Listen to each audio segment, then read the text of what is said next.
আগামী জাতীয় নির্বাচন 2026 সালের এপ্রিলের প্রথমার্ধের যে কোনো একটি দিনে অনুষ্ঠিত হবে। বিএনপি সহ প্রায় 50টি রাজনৈতিক দল চেয়েছিল নির্বাচন আগামী ডিসেম্বরে হোক, কিন্তু প্রধান উপদেষ্টা ঘোষণা করেছেন 2026 সালের এপ্রিলের প্রথমার্ধে হবে নির্বাচন। হতাশ বিএনপি। দলটির মহাসচিব মির্জা ফখরুল ইসলাম আলমগীর বলেছেন, নির্বাচনের জন্য এপ্রিল মাস কোনোভাবেই উপযোগী নয়। যে সময়টি নির্ধারণ করা হয়েছে এই সময়টি বাংলাদেশের নির্বাচনের জন্য সঠিক সময় নয়। আমরা এমন নির্বাচন চাই যা দেখে অভ্যুত্থানের শহীদদের আত্মা তৃপ্তি পাবে। আজকে আপনি যে সংস্কারের কথা বলছেন, সাধারণ মানুষের কি সংস্কারের একটা প্রস্তাব আপনি নিয়ে আসছেন? আজকে 28 লক্ষ মানুষ চাকরি হারিয়েছে বাংলাদেশে। একটা অপপ্রচার চালানো হচ্ছে। আমি সুস্পষ্টভাবে বলছি, এটা সর্বৈব মিথ্যা। এটা ছিলে কান নিয়ে যাওয়ার গল্প। যারা অসত্য কল্পকাহিনী বানিয়ে বাংলাদেশের মানুষকে ক্রমাগত বিভ্রান্ত করে অশান্তি সৃষ্টিতে নিয়োজিত, এটা তাদেরই শিল্পকর্ম। আগামী বছর এপ্রিলে নির্বাচনের ঘোষণা দেওয়ায় হতাশ বিএনপি। দলটির মহাসচিব মির্জা ফখরুল ইসলাম আলমগীর বলেছেন, নির্বাচনের জন্য এপ্রিল মাস কোনোভাবেই উপযোগী নয়। আর যেন তেন নির্বাচন চায় না জামাতে ইসলামী। অন্যদিকে এনসিপি নেতা হাসনাত আব্দুল্লাহ বলেছেন যে নির্বাচন গ্রহণযোগ্য করতে দরকার জুলাই সনদের স্পষ্ট ঘোষণা।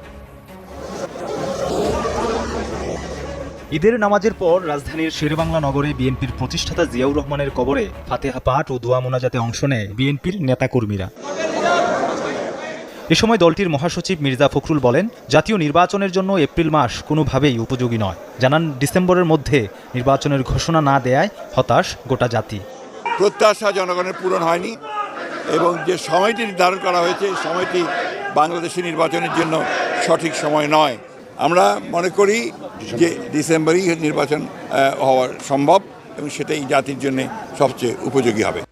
মৌলভীবাজারে নিজ গ্রামে জামাতে ইসলামীর আমির ডাক্তার শফিকুর রহমান ঈদের জামাত শেষে বলেন, জাতি যেন তেন নির্বাচন চায় না। পরপর 3 বার মানুষ ভোট দেওয়ার সুযোগ পায়নি। সুষ্ঠু একটা নির্বাচনের জন্য আমরা 4টা কথা বলেছি। সংস্কারটা হতে হবে, বিচার দৃশ্যমান হবে, তারপরে জুলাই যেটা ঘোষণা সেটা হবে, এরপরে নির্বাচনের সমতল মাঠ, সবার জন্য সমান মাঠ তৈরি করতে হবে। কুমিল্লার দেবিদ্বারে ঈদের নামাজ শেষে কথা বলেন জাতীয় নাগরিক পার্টির দক্ষিণাঞ্চলের মুখ্য সংগঠক হাসনাত আব্দুল্লাহ। প্রধান উপদেষ্টার নির্বাচনের ঘোষণাকে স্বাগত জানিয়ে বলেন, নির্বাচনকে গ্রহণযোগ্য করতে হলে সবার আগে দরকার জুলাই সনদের স্পষ্ট ঘোষণা। এই এপ্রিলের পূর্বেই আমাদের জুলাই সনদ এবং আমাদের ঘোষণাপত্র আমাদেরকে অবশ্যই দিতে হবে। লেভেল প্লেইং ফিল্ড নিশ্চিত করতে হবে এবং আমরা সেই জায়গায় আমরা বলেছি যদি এই বিষয়গুলো থাকে তাহলে এপ্রিল ইতিবাচক। আগামী এপ্রিলে হবে বলে ঘোষণা দিয়েছেন প্রধান উপদেষ্টা অধ্যাপক মোহাম্মদ ইউনূস। 6 জুন শুক্রবার সন্ধ্যায় জাতির উদ্দেশ্যে দেওয়া ভাষণে তিনি বলেন, 2026 সালের এপ্রিলের প্রথমার্ধের যে কোনো দিন আগামী জাতীয় সংসদ নির্বাচন অনুষ্ঠিত হবে। আগামী জাতীয় নির্বাচন 2026 সালের এপ্রিলের প্রথমার্ধের যে কোনো একটি দিনে অনুষ্ঠিত হবে।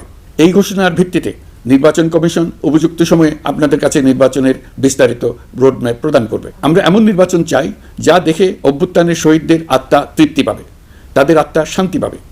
আমরা চাই আগামী নির্বাচনে সবচেয়ে বেশি ভোটার, সবচেয়ে বেশি প্রার্থী ও দল অংশ নেক। এটা সবচেয়ে অবাধ, সুষ্ঠু ও নিরপেক্ষ নির্বাচন হিসেবে জাতির কাছে স্মরণীয় হয়ে থাকে।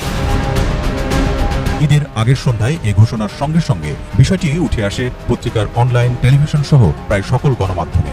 একের পর এক রাজনৈতিক দলগুলোর মতামত আসতে থাকে। সাধারণ মানুষও তাদের মতামত জানাতে থাকেন সামাজিক যোগাযোগ মাধ্যমে। এখানে আমরা নজর দেব এপ্রিলে নির্বাচনের এই ঘোষণায় রাজনৈতিক দলগুলো কি প্রতিক্রিয়া জানালো সেদিকে। প্রধান উপদেষ্টার নির্বাচনের ঘোষণার পরপরই বিএনপির পক্ষ থেকে মন্তব্য করেন দলের স্থায়ী কমিটির সদস্য সালাউদ্দিন আহমেদ। জাতি প্রত্যাশা পূরণ হয়নি এই মন্তব্য করে তিনি বলেন, 50টির বেশি রাজনৈতিক দল ডিসেম্বরের মধ্যে নির্বাচনের দাবি জানিয়ে আসছিল, কিন্তু প্রধান উপদেষ্টা তা আমলে নেননি। সার্বিক বিবেচনায় খুব বেশি উনি যদি দেরি করতে চাইলে ডিসেম্বরের পরে জানুয়ারির মধ্যে হতে পারত, সেটা হয়তো গ্রহণযোগ্য বলে মনে হতো সবার কাছে, কিন্তু তিনি সেটা আমলে নেন নাই। উপরন্তু আরো একটি বিষয় আছে, এই আবহাওয়ার বিষয়, পাবলিক পরীক্ষার বিষয়, রমজানের বিষয়, এগুলো বাদ দিলেও একটা সরকার তার দায়িত্ব নেওয়ার পরে 1 মাসের ভিতরে তো জাতীয় বাজেট প্রণয়ন করতে পারে না, আর আমাদের অনেক বেশি প্রতিশ্রুতি আছে। একই দিন শুক্রবার আরেকটি প্রতিক্রিয়ায় বিএনপির স্থায়ী কমিটির আরেক সদস্য আমির খসরু মাহমুদ চৌধুরী বলেন, যেখানে 90% রাজনৈতিক দল ডিসেম্বরের মধ্যে নির্বাচনের সিদ্ধান্ত জানিয়েছে, সেখানে 90% দাবিকে বাইপাস করে কিভাবে এই সিদ্ধান্ত, সেটি নিয়ে প্রশ্ন জাগে। ডিসেম্বরের মধ্যেই নির্বাচনের দাবিতে অনড় বিএনপি। আপনি পদত্যাগ করতে যান, সেই জিনিস আমাদের জানতে হবে এনসিপির নেতা নাহিদের কাছ থেকে। এটা আমাদের জন্য লজ্জাকর ব্যাপার। আজকে আপনি যে সংস্কারের কথা বলছেন, সাধারণ মানুষের কি সংস্কারের একটা প্রস্তাব আপনি নিয়ে আসছেন। আজকে 28 লক্ষ মানুষ চাকরি হারিয়েছে বাংলাদেশে, ওই তার সংস্কারের তো কোনো কথা বলে নাই। আজকে ব্যবসায়ীরা হাহাকার করতেছে, এনবিআর দিয়ে এবং বিভিন্ন সংস্থা দিয়ে তাদেরকে শেষ করে ফেলাচ্ছে, গার্মেন্টস বন্ধ হয়ে যাচ্ছে, ওই তাদের কথা বলার কোনো জায়গা নাই। আজকে নূর এখানে বসা নূর জানে, ইউনূস সাহেব যখন ক্ষমতায় আসছিল, আমরা প্রথমে যে বলেছিলাম আপনি রাজনৈতিক বা জাতীয় সরকার করার দরকার নাই, তবে অন্তত পক্ষে আপনি 4-5 জন উপদেষ্টা নেন যাদেরকে মানুষ চিনে, যারা মানুষের সাথে আপনার মাঝখানে যে দূরত্বটা সেটা খোঁচাতে পারে। কিন্তু আপনি আমাদের সেই কথা শোনেন নাই। আজকে আপনার যে উপদেষ্টারা আছে তাদের অর্ধেক উপদেষ্টার নাম বাংলাদেশের মানুষ বলতে পারে না। তারা জানে না যে তাদের ভাগ্য কার দ্বারা নির্ধারিত হচ্ছে, কার দ্বারা ঠিক হচ্ছে। আপনার আরেকটা সোর্স অফ পাওয়ার ছিল কারা? আপনার আরেকটা সোর্স অফ পাওয়ার ছিল, যেটা আমার ভাই রাশেদ বলে গেল, যে আর্মি। আজকে কেন আর্মির এইভাবে কথা বলতে হয়? আর্মির সাথে দূরত্ব কে সৃষ্টি করেছে? রাজনৈতিক দলের সাথে দূরত্ব কে সৃষ্টি করেছে? আজকে অনেকেই আমাকে জিজ্ঞেস করে, পার্থ ভাই আপনারা ডিসেম্বরে নির্বাচন চান না? ডিসেম্বরের কথা তো আমরা বলি নাই, আপনি বলেছেন ইউনূস সাহেব জাতির সামনে ডিসেম্বরের কথা। আমরা বলেছি আপনারা সেই ওয়াদা আপনি রাখেন, আমাদের মুখ থেকে ডিসেম্বরের কথা আসে নাই। আজকে করিডোরের কথা শুনে কনফিউশন কে ক্রিয়েট করেছে? আমরা তো কনফিউশন ক্রিয়েট করি নাই। এই করিডোরের ইস্যু ইউনূস সাহেব আপনি নিয়ে আসছেন। আজকে কষ্ট লাগে, আজকে কষ্ট লাগে। আপনার প্রেস সচিব বলে নির্বাচন কবে? জানুয়ারিতে হতে পারে, ফেব্রুয়ারিতে হতে পারে, মার্চে হতে পারে, এপ্রিলে হতে পারে। এটা কোনো ধরনের কথা? আপনি জাতিকে কি একটা লটারির মধ্যে ফেলে দেবেন? যে আজকে আপনি বলছেন আপনি সংস্কার করবেন। কিসের সংস্কার? এনসিপিকে ক্ষমতায় আনার সংস্কার, এনসিপিকে ভালো করার সংস্কার। দেখুন, এনসিপির প্রতি আমাদের দুর্বলতা আছে। এই যে বৈষম্য বিরোধী ছাত্র আন্দোলন, এদের প্রতি আমাদের দুর্বলতা আছে। আমি ব্যক্তিগতভাবে চাই, যদি এত বড় একটা সংসদ সামনে আসবে, তারা যদি ঠিক করে পলিটিক্স করে সামনে আসতে পারে, I'll be more then happy. আমি শিওর আমার এখানে যারা বসে আছে তারা হবে। কিন্তু তারা যে প্রথম থেকে প্রত্যেকটা রাজনৈতিক দলকে আক্রমণের মুখে রেখেছে। এই যে একটা কথা তারা বলে যে বিএনপি আওয়ামী লীগ মুদ্রার এপিট আর ওপিট, আমরা আর আওয়ামী লীগরা বা অন্যান্য দলরা আমরা নাকি মুদ্রার এপিট আর ওপিট। ওনারা কোন কারণে এই কথা বলে? আজকে কি বিএনপি বাংলাদেশে 1400 লোক হত্যা করেছে? বিএনপি কি লক্ষ কোটি টাকা পাচার করেছে?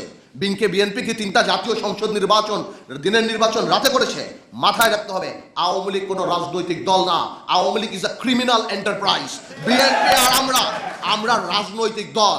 আজকে বিএনপিকে আমি ধন্যবাদ জানাই যে বিএনপির মতো এত বড় একটা রাজনৈতিক দল, হয়তো ইলেকট্রাল রেটে আমরা ওরকম ইম্পর্টেন্ট নাও হতে পারি, কিন্তু রাজনীতিতে হয়তো আমরা রেলিভেন্ট। আজকে বিএনপি 31 দফা করার সময় আমাদের সাথে কথা বলেছে, আমাদের কাছ থেকে অনেক ধরনের অ্যাডভাইস নিয়েছে। কিন্তু কষ্ট লাগে এনসিপি আপনাদের জন্য, কারণ আপনারা এর মধ্যে ইনক্লুডেড, অন্তর্ভুক্তি হতে পারেন নাই।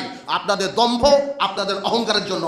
মনে রাখবেন, সরকার চালানো আর সরকার নামানো এক জিনিস না। একটা অপপ্রচার চালানো হচ্ছে। আমি সুস্পষ্টভাবে বলছি, এটা সর্বৈব মিথ্যা। এটা চিলে কান নিয়ে যাওয়ার গল্প। যারা অসত্য কল্পকাহিনী বানিয়ে বাংলাদেশের মানুষকে ক্রমাগত বিভ্রান্ত করে অশান্তি সৃষ্টিতে নিয়োজিত, এটা তাদেরই শিল্পকর্ম। আপনারা এই বিষয়ে হুঁশিয়ার থাকবেন, কোনোভাবেই বিভ্রান্ত হবেন না। এসব অপপ্রচার সত্ত্বেও আমরা লক্ষ্যচ্যুত হব না। এই জটিল সমস্যাটি সমাধানে আমাদের কাজ চালিয়ে যাব। প্রিয় দেশবাসী, আগামী মাসে জুলাই গণ অভ্যুত্থানের বছর পূর্ণ হবে। যাদের আত্মত্যাগের কারণে এই অভ্যুত্থান সম্ভব হলো, আমরা তাদেরকে এবং তাদের পরিবারকে প্রতি মুহূর্তে আমাদের দৃষ্টিতে রেখেছি। তাদের জন্য নানা কর্মসূচি আমরা বাস্তবায়ন করে চলেছি। এখন পর্যন্ত 834টি শহীদ পরিবারের মধ্যে 630টি শহীদ পরিবারকে 10 লক্ষ টাকা করে 63 কোটি টাকার সঞ্চয়পত্রের জন্য ব্যাংক চেক দেওয়া হয়েছে। অবশিষ্ট যারা আছেন তাদের ওয়ারিশ নির্ধারণ সংক্রান্ত বিষয়গুলি নিষ্পত্তি সাপেক্ষে সঞ্চয়পত্র দেওয়া হবে। এর পাশাপাশি গণ অভ্যুত্থানে আহত প্রায় 12,500 জনকে 106 কোটি টাকা দেওয়া হয়েছে। গণ অভ্যুত্থানে আহতদের মধ্যে সরকারি বেসরকারি বিভিন্ন হাসপাতালে এই পর্যন্ত 15,393 জন চিকিৎসা গ্রহণ করেছেন। স্বাস্থ্যসেবা বিভাগের মাধ্যমে 40 জন আর মুক্তিযুদ্ধ বিষয়ক মন্ত্রণালয়ের মাধ্যমে 11 জনকে উন্নত চিকিৎসার জন্য সিঙ্গাপুর, থাইল্যান্ড ও রাশিয়া পাঠানো হয়েছে। তাদের চিকিৎসা বাবদ এই পর্যন্ত সরকার 61 কোটি টাকা ব্যয় করেছে এবং এই ব্যয় অব্যাহত আছে। আরও 28 জন জুলাই যোদ্ধাকে উন্নত চিকিৎসার জন্য সিঙ্গাপুর, থাইল্যান্ড ও তুরস্কে পাঠানোর প্রক্রিয়া চলছে। এখন পর্যন্ত বিভিন্ন হাসপাতালে চিকিৎসাধীনদের যুক্তরাজ্য, যুক্তরাষ্ট্র, ফ্রান্স, সিঙ্গাপুর, থাইল্যান্ড, চীন, মালয়েশিয়া ও নেপাল থেকে 26 জন বিশেষজ্ঞ চিকিৎসক এসে বিনামূল্যে চিকিৎসা দিয়েছেন। এই চিকিৎসকবৃন্দ শুধু যাতায়াত খরচ গ্রহণ করেছেন, এর বেশি কিছু তারা গ্রহণ করতে চান নাই। আমরা তাদের প্রতি কৃতজ্ঞ। এই পর্যন্ত শহীদ পরিবারগুলোকে সঞ্চয়পত্র প্রদান, আহত ব্যক্তিদের চিকিৎসা ও চেক প্রদান বাবদ সরকার মোট 285 কোটি টাকা ব্যয় করেছে।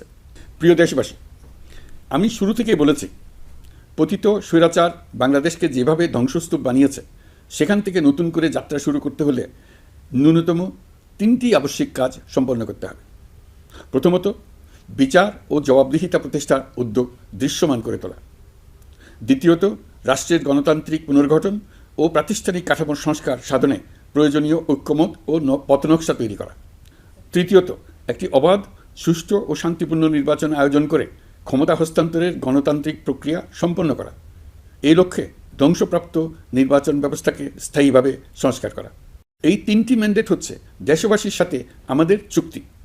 24-এর শহীদের রক্তে ভেজা এই চুক্তি আপনাদের সার্বিক সমর্থন, আস্থা ও সহযোগিতা নিয়ে এবং পতিত শক্তি ও তার দোসরদের সৃষ্ট সকল বাধা বিপত্তিকে পরাভূত করে আমরা সম্মিলিতভাবে বাস্তবায়ন করতে সক্ষম হব বলে আমার দৃঢ় বিশ্বাস।